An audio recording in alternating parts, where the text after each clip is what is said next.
I have been struggling with photography.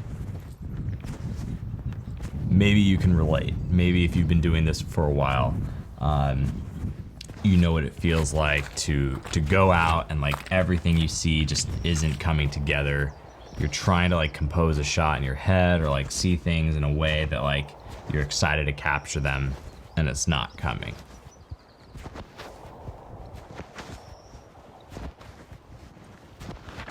I wanted to make this video because I've watched so many of these videos by other photographers, by other YouTubers that have helped me over the years. And I finally felt like I came to this place where I'm like, okay, now what?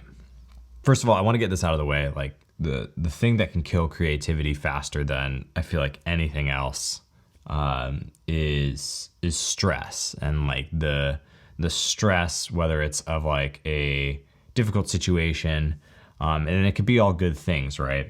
You know, in my case now, I have a son who's amazing, and I absolutely love him way too much. He's amazing. Yeah, we just celebrated this first Mother's Day with my wife, and that's amazing. Like all that stuff is amazing, but that's like a whole new pressure on me to like do something for this kid. Like I want him to be able to like have a home, have like a great education, be healthy, offer him all the things that come with that, travel a bit. And like those are the things that I'm like figuring out how to do now. Like what can I do to like bring those opportunities to bear with my creative work, both like what I do here on YouTube, my photography stuff, and the bit I do with writing. There's also this pressure that's going on, and I don't think I've officially said this on this channel. I've tried to make a video about it. It's just gonna have to come naturally. We are building like a cabin out in the woods. We've been leasing this house for the better part of 3 years now.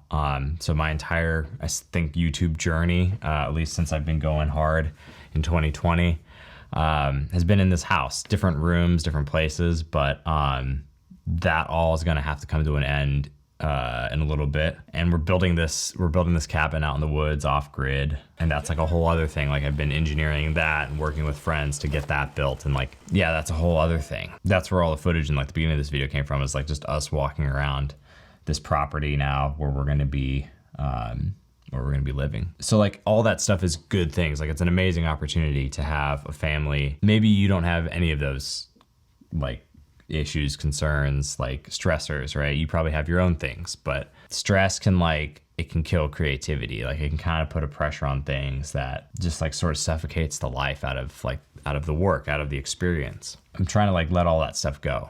And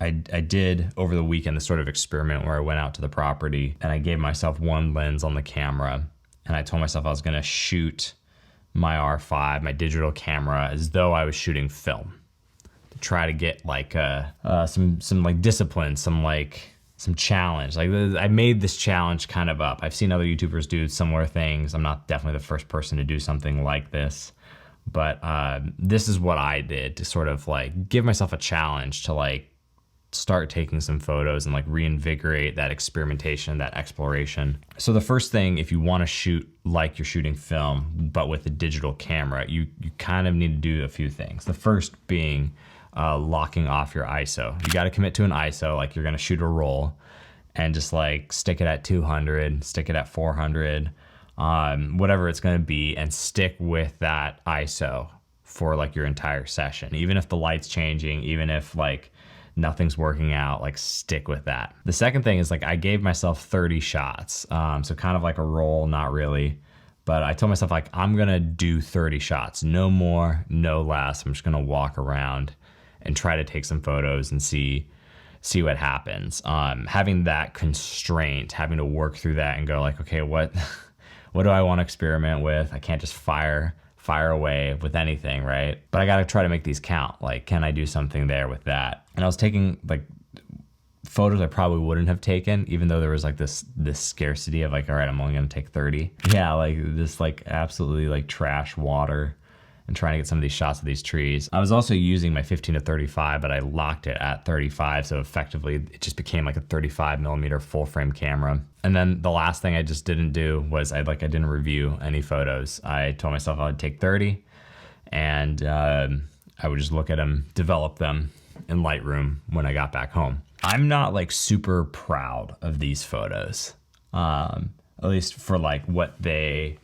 evoke in me. Like I don't look at them and like, oh yeah, that's some of my best work ever. But I'm really excited by like playing with this idea and looking at these photos from that perspective of like, I'm becoming a beginner again, and I'm gonna be learning new ways to sort of approach photography this way, and see how I can experiment with telling stories in these really constrained and confined ways. So when I do go out and do a shoot, I can be thinking about these things in my back pocket. I haven't shot film like since I was a kid. I've had digital cameras basically since I've been an adult for 15 something years. And so just having that constraint, the sort of that like imitation, was like an invitation, if you will, to explore like what can I do here? What can be done?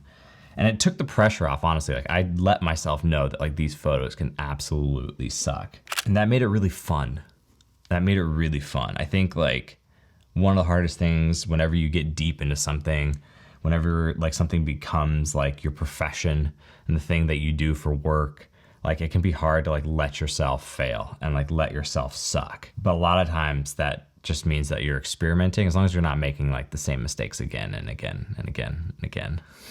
That's the balance, right? It's like, where can I go hit the training ground, try something new, and then bring that back to the professional stuff, integrate it, find a way to make that, how can I make that a new skill? And I think I just realized one of the things that I needed to be doing more is like waking up early, taking long walks, and taking my camera with me, trying to photograph things, and just tell myself like I'm gonna shoot a roll. Even though I'm shooting on my digital camera, like tell myself like you're gonna take a walk for an hour and you're gonna shoot a roll, shoot 30 shots. And that's already starting to like get me back into this like good habit of like noticing things, looking for composition, not like prejudging things before I take the shot and going like, oh, well, that would suck, I'm not gonna photograph it, or, oh, I don't know about that. Or it's just like, if something's interesting to me, like why not shoot it? Why not sit with it for a bit in the viewfinder and like really slow down the process? I'm just finding that that's like giving me like a lot more, it's giving me a lot more joy, I guess, to shoot like that. Yeah, I have a bunch of professional stuff coming up this summer, starting in June. And so I'm trying to like ramp up to that. I'm trying to like really feel like, all right, I'm ready to like do that work and be excited for it and feel like I have something new to bring to it, while still feeling like, okay, cool, I'm a professional. Like I'm also able to bring like the quality that I want to it. Like I want to bring something new and bring that professional quality that's been honed through years of experience. I think that's the challenge. That's the challenge, is not stagnating, not allowing the stress to get to you, not allowing I guess complacency and like comfort to get to you. At least that's what I know for me. Like that's what I've been wrestling with. I feel like these first few weeks of spring, it's more than first few weeks of spring. We're like halfway into spring, but I'd be curious to know, what do you do when you feel like you're in a creative rut? How do you take on different challenges or learn new photography skills? I also want to put out there that we are running a course next month. I say we because it's myself, Sam Ciudar, Jesse Cornelius, Noelle Brower, Elizabeth Edwards. We did this back in March. It's a course called Photography for Creatives. If you sign up for my Substack below, you'll be the first to know, or if you follow me on Twitter, you'll be among the first people to know when we drop signups for that. It'll be soon. If you're watching this May 2023, June 2023, if that interests you, if you want to learn from several creatives who are professional creatives in their field about things about photography, it doesn't matter what kind of camera you have, whether you're shooting on a phone or you have a big mirrorless camera, full frame mirrorless camera, this course is for everyone. But you are, no matter what tier of experience that you have. I think last cohort we had people who've been doing it for 20 years. Some people who'd only been like really thinking about photography for 20 minutes. And I think everyone had a blast. Actually, I know everyone had a blast because I got a ton of good feedback. We booked out every seat in the course. This course will book out again. We've opened up a few more seats this time around. If you're interested in that stuff, definitely go over to Twitter, Substack, follow me there, and you'll be the first to know when we launch it. With that, I just want to say thank you to everyone who has subscribed to this channel here on YouTube. You all are the best. Be kind both in life and in the comments below, and like this video to send good vibes across the internet. And we'll do it again soon. Later.